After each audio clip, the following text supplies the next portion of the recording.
ꯑꯍꯥꯟꯕ ꯃꯛꯇꯗ ꯌꯦꯡꯕꯤꯔꯤꯕ ꯃꯌꯥꯝ ꯄꯨꯝꯅꯃꯛꯄꯨ ꯈꯨꯔꯨꯝꯖꯔꯤ ꯑꯃꯁꯨꯡ ꯃꯇꯝꯒꯤ ꯈꯣꯟꯖꯦꯜꯒꯤ ꯃꯥꯏꯀꯩꯗꯒꯤ ꯇꯔꯥꯝꯅ ꯑꯣꯛꯆꯔꯤ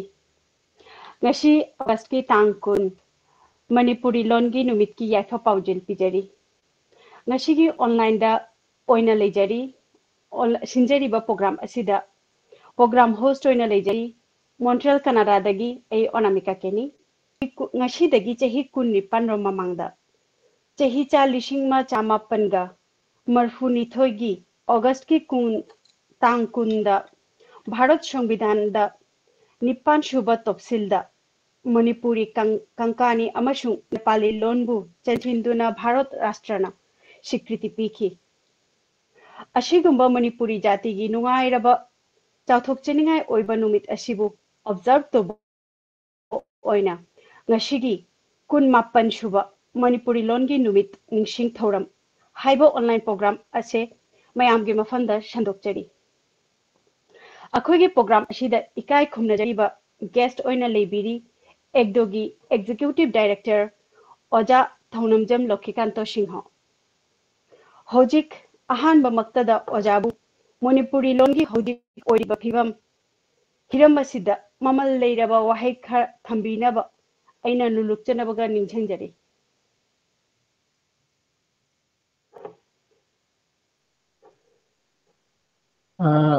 ngasi matam gi khonjel na silangduna meitai lon gi kunga mapan suba ngasi celebration gi ngasi asasiga mayam jengbiriba amasong tabiriba oja mayambu ai samaki magai dagi nulukna kuramjari ngasi topic sa jamna important oiba topic ne मरमदी करिगिनो अनाबदा लोन हाबसी जाति अमगी identity ओइबदा जामना important ओइबा मरमनी अदुना लोन जिना अखोगी कम्युनिटी अमगी हाबदी जाति अमगी सक ताकपनी अखोगी मेतै लोन नायरगा मेतै बु खंगबनी अदुना फिजे चक्सादे करिदगी अखोगी कम्युनिटी अममगी सक ताकपा समाना लोन जी जामना इंपोर्टेंट ओइबा मखन अमनी अदुना जखोगी मैतैगी लोन जी मैतै लोन अनाबदा करिनो अनाबदा अखोगी मैतै जाति जखोइना ngang लोन जीबु मैतै लोन तोरी करिनो अनाबदा जखोगी बांग्लादेश ता लेबा मणिपुर दा लेबा अमसुंग अतोपा अतोपा लेपा कयादा लेबा Meitei पुनमंग ngangnari se khoi Meitei loan अदुना जखोगी मैतैगी loan असी अखोई जामना खंगनै जे जामना रिच ओइबा लोन अमनी अदुना असिगी लोन असी जखोगी मैतैगी असिगी लोन असी ngangnaba मीगी मिसिंग लिखपना मयामदा संदोकपगी खुदोंग चाबसी कयादि लेते जामना रिच ओइबा लोन अमा ओइरबसु अदुना असिगी लोन की मतंगदा इन खजितंग हाइजनिंगबदी करिनो अनाबदा अखोगी मैतै लोन असी सही लिसिंग मंगागी मथक्ता गेहना लीरबा लोन नि असिगी लोन असी अखोगी इंडिया की मणिपुर स्टेट 1979 दा मणिपुर गवर्नमेंट ना असी मणिपुरी ऑफिशियल लैंग्वेज एक्ट है ना असिगी लैंग्वेज असिगी एक्ट अमा कोना तोगी रिकॉग्निशन पीगी अदुगी मखादगी मणिपुर दा जखोगी लोन असी ऑफिशियल लैंग्वेज होना लापनी अदुगी मखादा 1992 दा इंडिया गवर्नमेंट ना मखोगी 8 शेड्यूल दा मखोगी कॉन्स्टिट्यूशन के 8 शेड्यूल दा जखोगी लोन असी चनगिबनी अदुगी नुमित्तगी हौजिक फावबा ngasi ji जखोगी kunga chahi kunga mapan suba matang thoi masigi 2020 asida aduna अखोगी loan असी हौजे हौजे लोन की फिबम जी करिनो अनाबदा अखोगी बांग्लादेश ता लेइबा मैतै लोन की मतंगदा इन खजितंग हाइजनिंगबदी बांग्लादेश ता हौजे हौजे जामना अखोगी ꯆꯌꯦꯠꯅꯕ ꯑꯃ ꯂꯩꯕꯒꯤ ꯃꯔꯝꯗꯤ ꯃꯩꯇꯩꯔꯣꯟꯒꯤ ꯃꯇꯥꯡꯗ ꯑꯁꯤ ꯀꯔꯤꯅꯣ ꯍꯥꯏꯕꯗ ꯕꯪꯒ꯭ꯂꯥꯗꯦꯁꯇ ꯑꯩꯈꯣꯏꯒꯤ ꯃꯩꯇꯩꯒꯤ ꯃꯅꯨꯡꯗ ꯃꯅꯤꯄꯨꯔꯤ ꯃꯩꯇꯩꯁꯤ ꯑꯩꯈꯣꯏꯅꯗꯤ ꯃꯩꯇꯩ ꯑꯩꯈꯣꯏ ꯃꯁꯦꯟꯗꯤ ꯑꯩꯈꯣꯏꯕꯨ ꯃꯅꯤꯄꯨꯔ ꯃꯩꯇꯩ ꯍꯥꯏꯔꯒ ꯈꯪꯅꯔꯦ ꯑꯗꯨꯒ ꯃꯌꯥꯡꯁꯤꯡꯅ ꯕꯦꯡꯒꯣꯂꯤꯁꯤꯡꯅꯗꯤ ꯑꯩꯈꯣꯏꯕꯨ ꯃꯅꯤꯄꯨꯔꯤ ꯍꯥꯏꯅ ꯈꯪꯉꯤ ꯑꯗꯨꯅ ꯕꯪꯒ꯭ꯂꯥꯗꯦꯁꯇ ꯕꯤꯁꯅꯨꯄ꯭ꯔꯤꯌꯥ ꯍꯥꯏꯅ ꯑꯩꯈꯣꯏꯒꯤ ꯂꯩꯕ ꯀꯣꯝꯃ꯭ꯌꯨꯅꯤꯇꯤ ꯑꯃꯅ ꯃꯈꯣꯏꯒꯤ ꯂꯣꯟꯁꯤꯁꯨ ꯃꯅꯤꯄꯨꯔꯤ ꯂꯣꯟꯅꯤ ꯍꯥꯏꯅ ꯃꯈꯣꯏꯅ ꯌꯥꯝꯅ ꯀꯟꯅ ꯃꯤꯌꯥꯝꯗ ꯈꯪꯍꯜꯂꯤ ꯑꯗꯨꯅ ꯕꯪꯒ꯭ꯂꯥꯗꯦꯁꯇꯗꯤ ꯃꯩꯇꯩꯂꯣꯟꯒꯤ ꯃꯇꯥꯡꯁꯤꯒ ꯍꯥꯏꯕꯗꯤ ꯃꯅꯤꯄꯨꯔꯤ ꯂꯦꯡꯒ꯭ꯋꯦꯖꯀꯤ ꯃꯇꯥꯡꯁꯤꯒ ꯂꯦꯡꯒ꯭ꯋꯦꯖꯁꯤ ꯑꯅꯤ ꯊꯣꯛꯅ ꯍꯧꯖꯤꯛ ꯍꯧꯖꯤꯛ ꯂꯩꯔꯤ ꯕꯪꯒ꯭ꯂꯥꯗꯦꯁ ꯒꯣꯚꯔꯟꯃꯦꯟꯠꯅ ꯈꯪꯕꯗꯁꯨ ꯑꯃꯁꯨꯡ ꯕꯪꯒ꯭ꯂꯥꯗꯦꯁꯀꯤ ꯃꯤꯌꯥꯝꯁꯤꯡꯅ ꯈꯪꯕꯗꯁꯨ ꯑꯗꯨꯅ ꯕꯪꯒ꯭ꯂꯥꯗꯦꯁꯇꯗꯤ ꯃꯅꯤꯄꯨꯔꯤ ꯂꯦꯡꯒ꯭ꯋꯦꯖꯀꯤ आइडेंटिटी यामना क्राइसिस होइरायना जखोय खल्ली असिना करिगिनो अनाबदा विष्णुप्रिया कम्युनिटी की मखोयगी मीसिंगना हाय मखोयगी लोन सिना विष्णुप्रिया मणिपुरी लोन कौरी अदुदैदी अखोयगी मैतैगी लोन सिना मैतै मणिपुरी लोन कौरी हान अदुना लोन अनिगी मतंगसिगा जखोयगी बांग्लादेश ता लेरिबे इंटेलेक्चुअल मयाम अमसुंग असिगसिगा जामना जखोयगी चेतनबा अमा पीरे अदुना चाही अनि अहुम ममांगदगी अखोयगी बांग्लादेश प्राइमरी लेवल की टेक्स्ट बुक लाइरिक सिंह आगांग सिंह क्लास 2 3 4 की अमसुंग 5 की सजिगा करिनो नाबदा मैतै लोन ने ना हाय ना मणिपुरी लोन ने ना हारगा असजिगा चयत नबा वर्ड नत्रगना खरा इन्फॉर्मेशन खरा Jaware samna khudam moina haibada ꯑꯩꯈꯣꯏꯒꯤ ꯑꯗꯨꯗꯤ ꯑꯁꯤꯒꯤ ꯂꯥꯏꯔꯤꯛꯁꯤꯒ ꯏꯔꯤꯁꯤ ꯀꯔꯤꯅꯣ ꯍꯥꯏꯕꯗ ꯑꯩꯈꯣꯏꯒꯤ ꯃꯩꯇꯩꯅ ꯁꯦꯠꯄ ꯐꯤꯁꯤꯅ ꯂꯩꯍꯤꯡ ꯀꯧꯔꯦ ꯑꯗꯨꯒꯩꯗꯤ ꯑꯩꯈꯣꯏꯒꯤ ꯏꯟꯕꯒꯤ ꯐꯤꯗꯨꯞꯁꯤꯅ ꯑꯍꯤꯡ ꯀꯧꯔꯤ ꯍꯥꯏ ꯑꯍꯤꯡ ꯑꯃꯁꯨꯡ ꯂꯩꯍꯤꯡ ꯀꯧꯔꯤ ꯍꯥꯏꯅ ꯑꯣꯏꯕꯗꯤ ꯑꯩꯈꯣꯏꯅ ꯐꯤꯗꯨꯞ ꯑꯃꯁꯨꯡ ꯐꯅꯦꯛ ꯍꯥꯏꯅ ꯍꯥꯏꯕꯅꯤ ꯑꯗꯨꯅ ꯑꯁꯤꯒꯤ ꯏꯟꯐꯣꯔꯃꯦꯁꯟ ꯑꯁꯤ ꯂꯥꯛꯄꯗꯒꯤ ꯍꯧꯖꯤꯛ ꯑꯩꯈꯣꯏꯒꯤ ꯃꯩꯇꯩ ꯃꯆꯥ ꯃꯅꯨꯡꯗꯁꯨ ꯑꯁꯤꯒ ꯌꯦꯠꯅꯕ ꯃꯌꯥꯝꯅ ꯑꯣꯏꯔꯦ ꯑꯁꯤꯒꯤ ꯃꯩꯇꯩꯒꯤ ꯂꯣꯟꯒꯤ ꯃꯇꯥꯡꯁꯤꯒ ꯑꯗꯨꯅ ꯑꯁꯤꯒꯤ ꯃꯇꯥꯡꯁꯤ ꯈꯖꯤꯛꯇꯪ ꯁꯦꯡꯗꯣꯛꯐꯝ ꯊꯣꯛꯏ ꯍꯥꯏꯅ ꯑꯁꯤꯒꯤꯁꯤꯁꯨ ꯑꯩꯈꯣꯏ ꯈꯜꯂꯤ ꯀꯔꯤꯒꯤꯅꯣ ꯍꯥꯏꯅ ꯍꯥꯏꯕꯗꯤ ꯑꯩꯈꯣꯏꯒꯤ ꯃꯩꯇꯩꯔꯣꯟꯒꯤ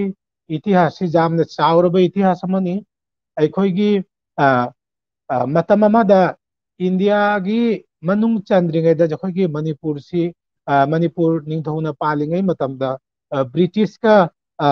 जखोगी कम्युनिकेशन मयाम तौबसिसु जखोय मैतैरोना सुम तौबनी अदुगी मतमदुगा पुनमक्से मैतैरोना तौबनी अदुना अदुगी इतिहास जखोगी इसागी जामना चाउथोक निगाय ओइबा जामना साइंटिफिक ओइबा जखोयगिसु स्क्रिप्ट लेजै अदुना असिगी पोद असि जखोय मयामदा जखोयसि इंट्रोड्यूस तौबदे जखोय हुजि हुजि खजिक्तंग अपनबा खरा ओय अदुना अखोय अइगी इसामकी अइगी ऑर्गेनाइजेशन अमा लेजै एथनिक कम्युनिटी डेवलपमेंट ऑर्गेनाइजेशन हाना अदु असिगी मतंगदा अखोयना 2015 दगी बांग्लादेश ता लेरिबा अखोयगी मैतै मचासिंग मणिपुरी लोन अमसुंग मणिपुरी स्क्रिप्ट से खंबगी तमा जखोयना स्कूल अहुमगक लिंगहतुना जखोय लारिक ताकपा हौखी अदु नतनासु अखोयगी बांग्लादेशता मणिपुरी साहित्य संशोधन अखोयगी जामना लीरबा ऑर्गेनाइजेशन अमा लई असिगी ऑर्गेनाइजेशन सिनसु इराय खुदिंगी मफम कयादा कना तौरा नारगा आगांग लारिक ताकपा हौखी अदुगा जखोयना खंबददी अखोयना हुजिक एनजीओ ना खंगदे नत्रगा जखोय इसामकना जखोयना तौबा से असि तुंग कोइबा जाबा पोत नते अदुना अखोयना पामबदी बांग्लादेश गवर्नमेंट ना असिगी थौरांग असे लौखत तारदे अदोय बतारदे अखोयगी मैतै लोन की मतंगदा अहोयगा संदोकपा अमसुंग असिगी आइडेंटिटी हुजि हुजि ओइरबा आइडेंटिटी क्राइसिस से असिगी जी नाकथोकपा जागद्राना खल्ली अदुदैदी वाफम अमना करिनो अनाबदा हौजिक जखोयगी विष्णुप्रिया हाना हारिबा कम्युनिटी असि बांग्लादेश तदी मैतैदगी जामना पॉपुलेशन द जामना मखोयना हेली अमसुंग गवर्नमेंट की थबक तौबा खंगदे अमा अमादा खंगदे ꯃꯣꯏꯅ ꯌꯥꯝꯅ ꯆꯪꯁꯟꯅ ꯂꯩꯕꯅ ꯈꯨꯗꯣꯡꯆꯥꯕꯁꯤ ꯒꯣꯔꯃꯦꯟꯗꯒꯤ ꯑꯩꯈꯣꯏꯒꯤ ꯃꯅꯤꯄꯨꯔꯤ ꯍꯥꯏꯅ ꯍꯥꯏꯔꯦ ꯍꯥꯏꯅꯔꯒ ꯃꯅꯤꯄꯨꯔꯤꯒꯤ ꯈꯨꯗꯣꯡꯆꯥꯕ ꯀꯌꯥꯇ ꯍꯧꯖꯤꯛ ꯍꯧꯖꯤꯛ ꯕꯤꯁꯅꯨꯄ꯭ꯔꯤꯌꯥꯁꯤꯡꯅ ꯑꯁꯤꯒꯤ ꯃꯇꯥꯡꯗ ꯈꯨꯗꯣꯡꯆꯥꯕ ꯀꯌꯥ ꯂꯧꯅ ꯂꯩꯔꯤ ꯑꯗꯨꯅ ꯑꯁꯤꯒꯤꯁꯤ ꯉꯥꯛꯊꯣꯛꯄꯒꯤ ꯌꯥꯝꯅ ꯃꯊꯧ ꯇꯥꯏ ꯑꯗꯨꯅ ꯕꯪꯒ꯭ꯂꯥꯗꯦꯁꯇ ꯂꯩꯔꯤꯕ ꯑꯣꯔꯒꯅꯥꯏꯖꯦꯁꯟ ꯀꯌꯥ ꯑꯃꯁꯨꯡ ꯃꯅꯤꯄꯨꯔꯗ ꯂꯩꯔꯤꯕ ꯑꯣꯔꯒꯅꯥꯏꯖꯦꯁꯟ ꯀꯌꯥ ꯑꯣꯖꯥꯁꯤꯡꯒꯤ ꯌꯥꯝꯅ ꯃꯇꯦꯡꯒꯤ ꯃꯊꯧ ꯇꯥꯏ ꯀꯔꯤꯒꯤꯅꯣ ꯍꯥꯏꯕꯗꯤ ꯑꯩꯈꯣꯏꯒꯤ ꯕꯪꯒ꯭ꯂꯥꯗꯦꯁꯇ ꯂꯩꯔꯤꯕꯁꯤ ꯑꯩꯈꯣꯏꯒꯤ ꯃꯩꯇꯩ ꯃꯁꯤꯡꯗꯤ ꯌꯥꯝꯅ ꯂꯤꯛꯈ꯭ꯔꯕ ꯃꯁꯤꯡꯅꯤ ꯑꯗꯨꯅ ꯑꯩꯈꯣꯏ ꯆꯍꯤ ꯆꯅꯤꯔꯣꯝꯁꯤ ꯑꯁꯤꯁꯦ ꯑꯩꯈꯣꯏ ꯃꯩꯇꯩꯔꯣꯟꯁꯤ ꯑꯩꯈꯣꯏꯒꯤ ꯏꯃꯥ ꯂꯣꯟꯅ ꯌꯥꯝꯅ ꯅꯨꯡꯁꯤꯅ ꯑꯩꯈꯣꯏ ꯉꯥꯛꯅ ꯊꯝꯕꯅꯤ ꯑꯗꯨꯅ ꯍꯧꯖꯤꯛ ꯍꯧꯖꯤꯛ ꯕꯤꯁꯅꯨꯄ꯭ꯔꯤꯌꯥꯒꯤ ꯆꯩꯐꯨꯗꯒꯤ ꯑꯩꯈꯣꯏꯒꯤ ꯃꯩꯇꯩꯂꯣꯟꯒꯤ ꯑꯥꯏꯗꯦꯟꯇꯤꯇꯤꯁꯤ ꯌꯥꯝꯅ ꯀ꯭ꯔꯥꯏꯁꯤꯁꯀꯤ ꯃꯑꯣꯡꯗ ꯌꯥꯝꯅ ꯆꯪꯁꯜꯂꯦ ꯑꯗꯨꯅ ꯍꯧꯖꯤꯛ ꯑꯩꯈꯣꯏꯅ ꯑꯁꯨꯛ ꯀꯨꯏꯅ ꯉꯥꯛꯅ ꯊꯝꯃꯦꯅ ꯍꯥꯏꯔꯒ ꯀꯩꯁꯨ ꯅꯠꯇꯕ ꯕꯤꯁꯅꯨꯄ꯭ꯔꯤꯌꯥꯁꯤꯡꯅ ꯅꯠꯇꯕ ꯏꯟꯐꯣꯔꯃꯦꯁꯟ ꯄꯤꯁꯟꯅ ꯃꯈꯣꯏꯁꯨ ꯃꯤꯇꯩꯅꯤ ꯍꯥꯏꯅ ꯍꯥꯏꯕꯗꯒꯤ ꯑꯩꯈꯣꯏꯒꯤ ꯂꯣꯟꯁꯤꯒꯤ ꯑꯥꯏꯗꯦꯟꯇꯤꯇꯤꯗ ꯌꯥꯝꯅ ꯑꯆꯧꯕ ꯀ꯭ꯔꯥꯏꯁꯤꯁ ꯑꯃ ꯑꯣꯏꯔꯦ ꯑꯁꯤꯒꯤ ꯃꯇꯥꯡꯗ ꯆꯠꯈꯤꯕ ꯆꯍꯤꯗ ꯑꯩ ꯃꯅꯤꯄꯨꯔꯗ ꯆꯠꯂꯦꯅ ꯍꯥꯏꯔꯒ ꯑꯩꯈꯣꯏꯒꯤ ꯃꯅꯤꯄꯨꯔꯗꯒꯤ ꯑꯣꯖꯥ ꯀꯌꯥꯇ ꯐꯪꯅꯖꯔꯛꯏ ꯑꯩ ꯁꯝꯅ ꯍꯥꯏꯖꯕꯗ ꯑꯩꯈꯣꯏꯒꯤ ꯑꯣꯖꯥ ꯂꯥꯏꯁ꯭ꯔꯝ ꯙꯅꯕꯤꯔ ꯗꯣꯛꯇꯔ ꯂꯥꯏꯁ꯭ꯔꯝ ꯙꯅꯕꯤꯔ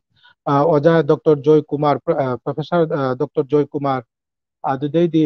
ꯔꯤꯇꯥꯌꯔड ꯑꯣꯏꯕ ꯑꯣꯖꯥ ꯄ꯭ꯔꯣꯐꯦꯁꯔ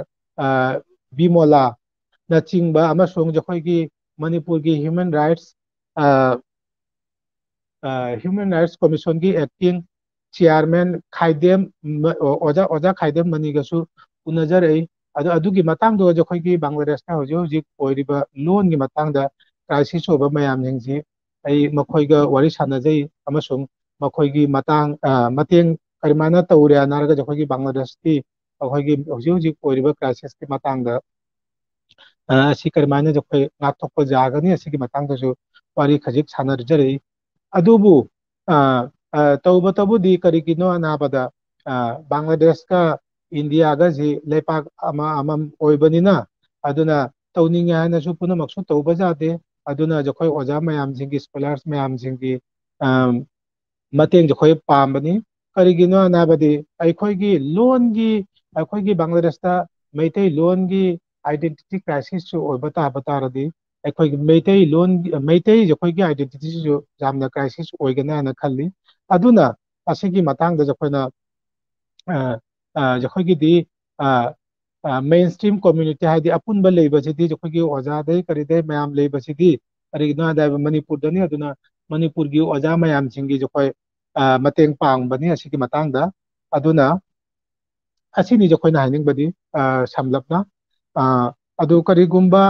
ꯑꯁꯤꯒꯤ ꯃꯇꯥꯡꯁꯤꯒ ꯑꯩꯈꯣꯏꯅ ꯍꯧꯖꯤꯛ ꯍꯧꯖꯤꯛ ꯑꯩꯅ ꯃꯃꯥꯡꯗ ꯄꯟꯖꯈ꯭ꯔꯦ ꯑꯩꯈꯣꯏꯅ ꯍꯧꯖꯤꯛ ꯍꯧꯖꯤꯛ ꯇꯧꯖꯔꯤꯕ ꯑꯩꯈꯣꯏ ꯂꯣꯟꯕꯨ ꯅꯨꯡꯁꯤꯅ ꯂꯣꯟꯕꯨ ꯌꯣꯛꯄꯒꯤꯗꯃꯛ ꯑꯩꯈꯣꯏ ꯑꯣꯔꯒꯅꯥꯏꯖꯦꯁꯟ ꯃꯌꯥꯝꯅ ꯁꯤꯒꯤ ꯕꯪꯒ꯭ꯂꯥꯗꯦꯁꯇ ꯊꯕꯛ ꯈꯔ ꯇꯧꯖꯔꯤꯕꯁꯦ ꯑꯁꯤ ꯃꯇꯤꯛ ꯆꯥꯕꯗꯤ ꯅꯠꯇꯦ ꯑꯗꯨꯅ ꯃꯇꯤꯛ ꯆꯥꯅ ꯆꯞ ꯆꯥꯕꯤ ꯇꯧꯒꯦꯅ ꯍꯥꯏꯕ ꯇꯥꯔꯗꯤ ꯑꯩꯈꯣꯏꯒꯤ ꯋꯥꯔꯜꯗ ꯂꯩꯔꯤꯕ ꯑꯇꯣꯞꯄ ꯑꯩꯈꯣꯏꯒꯤ ꯃꯅꯤꯄꯨꯔꯅꯆꯤꯡꯕ ꯑꯇꯣꯞꯄꯒꯤ ꯂꯩꯔꯤꯕ ꯃꯩꯇꯩ ꯏꯆꯤꯟ ꯏꯅꯥꯎꯁꯤꯡ ꯑꯣꯖꯥ ꯃꯌꯥꯝꯁꯤꯡꯒꯤ ꯌꯥꯝꯅ ꯃꯃꯜ ꯂꯩꯔꯕ ꯁꯖꯦꯁꯟ ꯑꯃꯁꯨꯡ ꯃꯇꯦꯡꯒꯤ ꯌꯥꯝꯅ ꯃꯊꯧ ꯇꯥꯏ ꯍꯥꯏꯅꯁꯨ ꯑꯩꯈꯣই ꯈꯜꯂꯤ ꯑꯗꯨꯅ ꯑꯩꯈꯣꯏꯒꯤ ꯕꯪꯒ꯭ꯂꯥꯗꯦꯁꯇꯁꯨ ꯑꯩꯈꯣꯏꯒꯤ ꯌꯥꯝꯅ ꯃꯩꯇꯩꯕꯨ ꯌꯥꯝꯅ ꯅꯨꯡꯁꯤꯕ ꯑꯃꯁꯨꯡ ꯌꯥꯝꯅ ꯃꯇꯦꯡ ꯄꯤꯅꯤꯡꯕ ꯏꯟꯇꯦꯂꯦꯛꯆꯨꯋꯦꯜ ꯀꯌꯥꯇꯁꯨ ꯂꯩ ꯑꯗꯨꯕꯨ ꯍꯧꯖꯤꯛꯀꯤ ꯃꯇꯥꯡꯗ ꯍꯧꯖꯤꯛꯀꯤ ꯂꯦꯡꯒ꯭ꯋꯦꯖꯀꯤ ꯀ꯭ꯔꯥꯏꯁꯤꯁꯁꯤ ꯊꯣꯛꯄꯗꯒꯤ ꯃꯈꯣꯏꯗꯁꯨ ꯃꯅꯤꯄꯨꯔꯤ ꯍꯥꯏꯅ ꯍꯥꯏꯔꯒ ꯀꯔꯝꯕꯅ ꯑꯆꯨꯝꯕ ꯃꯅꯤꯄꯨꯔꯤꯅꯣ ꯀꯔꯝꯕꯅ ꯅꯠꯇꯕꯅꯣ ꯑꯁꯤꯒꯤ ꯃꯇꯥꯡꯗ ꯃꯈꯣꯏꯗꯁꯨ ꯆꯃꯝꯅꯕ ꯑꯃ ꯆꯌꯦꯠꯅꯕ ꯑꯃ ꯊꯣꯛꯑꯦ ꯑꯗꯨꯅ ꯑꯁꯤꯒꯤ ꯆꯌꯦꯠꯅꯕ ꯑꯁꯤ